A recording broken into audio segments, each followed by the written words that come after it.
na ito rang Supreme Court ay may kapangyarihan na baguhin yung immunity doctrine ni Bongbong Marcos. Kung ito ay mapapatunayan, dapat lang naman, no? Kung pwedeng may kapangyarihan ang Supreme Court na baguhin yung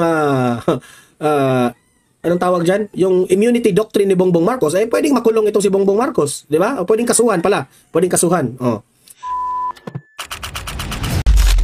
Narito ang Balitang Pinoy TV.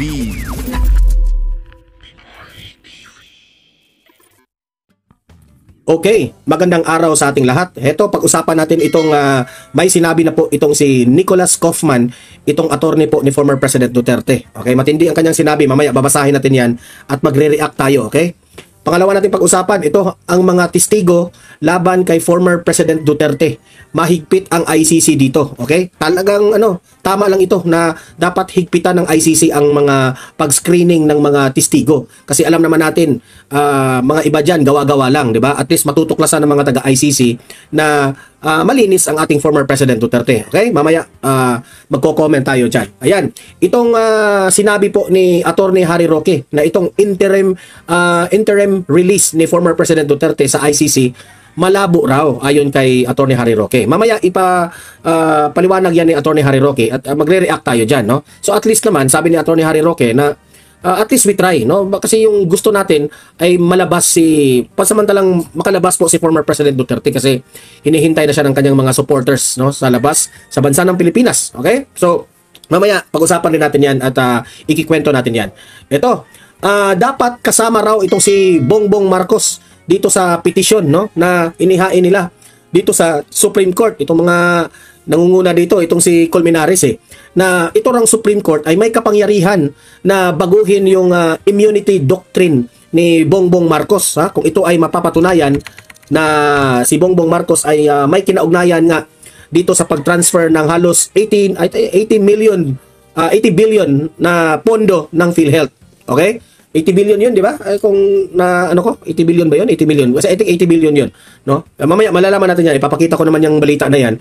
Because I am very careful about the, yung mga detalye dito, no? Kung magkano yung pera. Kasi po yun ang pagbabasihan ng taong bayan.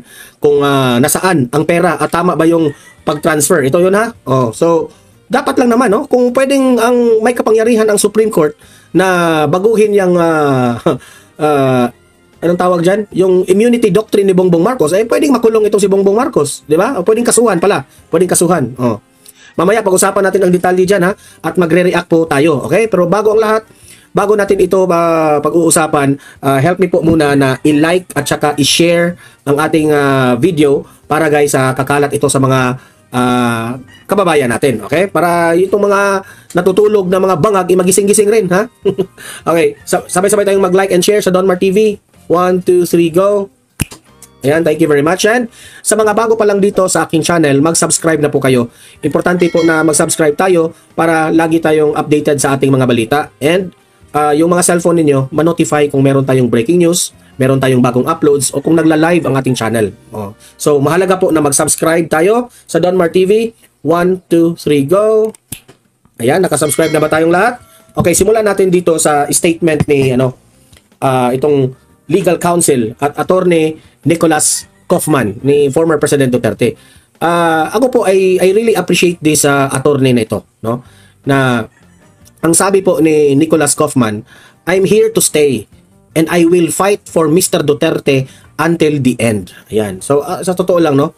Ito yung mga attorney na dapat tularan ng mga bobong attorney dito sa Pilipinas. Ang daming mga bobo ditong attorney sa Pilipinas, di ba? Na kung hindi man balimbing, wala. Kahit alam nilang wala sa hulog ang kanilang mga kliyente, yung kanilang mga rason, medyo sablay rin, tingnan nyo yung rason ni Attorney Conte, di ba?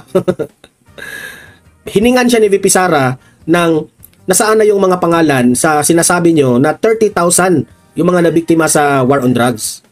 Alam nyo ba kung anong sinagot ni Attorney Conte? Sabi pa naman niya, ay, wag niyong pansinin yan si VP Sara, nililihis niya ang usapan. Paano nililihis?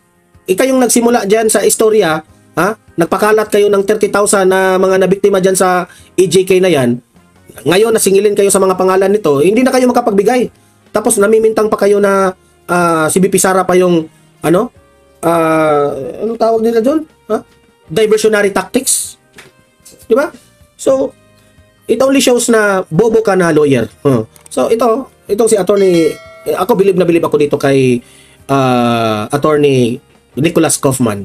Kasi many times na ito siyang in-interview ni Maris Umali. At yung mga tanong po ni Maris Umali, medyo technical that involves already mga technicalities kung nandoon na kayo sa loob ng ICC. Kung talagang hearing na. Ito, nag-iingat itong si attorney Kaufman sumagot. Kasi, hindi naman yan dapat i-reveal mo. Kasi, alam naman natin yan na kaso yan at dapat yan pinaghahandaan. Tapos kung mga pinagsasabi mo, yan ang pagbabasihan ng mga kalaban mo, di ba? So pero itong si Maris Umali, pinipilit pa rin nila na makakuha ng mga impormasyon laban dito kay Kaufman, no? So tama itong si Kaufman, no? Every time na magpapa-interview itong si Kaufman, straightforward po ang mga ang mga sagot, no? At gusto natin yung mga ganyang style na tao. Kaya pala, no wonder itong si attorney Kaufman, di umano, marami ng mga kasong ipinapanalo nitong si attorney Kaufman. Diba? Kasi magaling na lawyer. Kaya nga, I am praying, we are hoping na magtagumpay po ang Team Duterte, no? At ang mga lawyers nito, headed by attorney Nicholas Kaufman, no? God bless you, sir, and good luck sa inyo, no? At we are very thankful na loyal ka sa iyong kliyente, no? Kung trabaho talaga. I'm here to stay.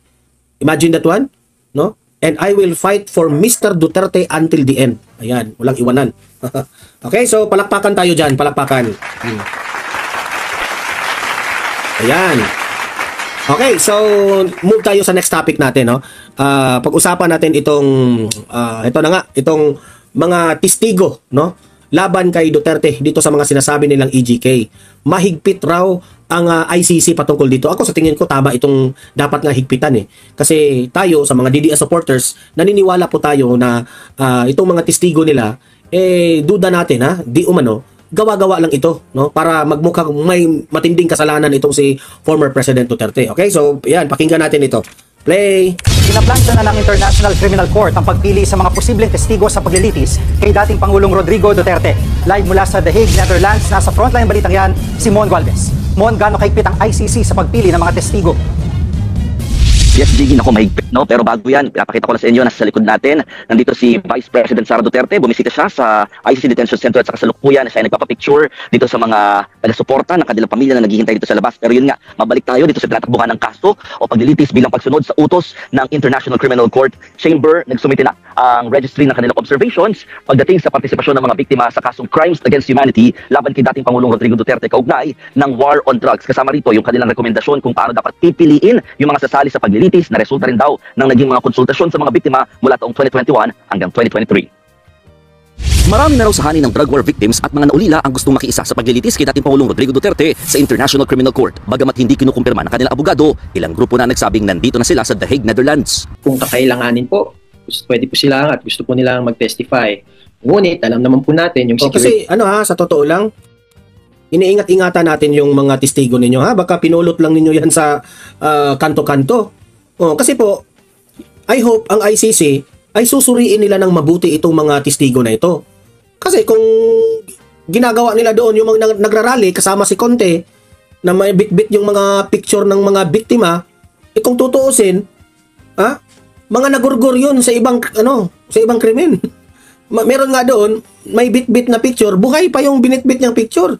Di ba? So, yung mga testigo, ako po ay nababahala rito sapagkat alam naman po natin niluluto nila dito pa nga lang sa Pilipinas natutuklasan ng mga taong bayan na may anomalya dyan sa mga yung mga pamilya na sinasali na yung mga namamatay na hindi naman kinaugnayan doon sa EJK ni Tatay Digong. Di ba? So, we are hoping na itong ICC higpitan itong pag-screening nitong mga testigo na ito. Di ba? Kasi doon pa lamang wala ng kredibilidad hindi na kapanipaniwala. Di ba? Sige, patuloy. Risk, kaya wala po kaming i-divulge na any names po kung sino man po ang potential na. Wala kayong names na ibibigay. Paano yan? Takot ba kayo na i-research na naman yan sa mga supporters ni Duterte at matutuklasan na, bakit ka nandyan? Kasi, ako ito, hindi naman ito talagang nangyari ha, pero ito ay posibleng mangyari, itong mga ganitong sitwasyon. May iba dyan na alam naman natin na mahirap, sobrang lala ang kahirapan ng Pilipinas. Baka may iba dyan na babayaran na lamang para magtistigo dito sa EJK na niluluto nila. Di ba? So, talagang I hope na itong ICC naman ay may kakayanan na to identify na itong mga testigo na ito ay legit ba o hindi legit. Yan ang kinatakot ko. Ano ba ang criteria nito para maipasok ang isang testigo? Yan ang dapat nating malaman. Di ba? Kasi kung nagtitinda lang yan daan sa ng saging sa kanilang barangay tapos pinulot doon, magtestigo ka ito para kasi ikaw magmukha kang parang mahirap na kasi ang pipiliin nilang mga testigo yung talagang yung nakakaawa, di ba? Yung mga nagtitinda ng gagamitin. Kaya ako I'm warning you, no? Huwag kayong masilaw sa pera kung mayroong ganung mga pangyayari. Ito na nga mga kabalita.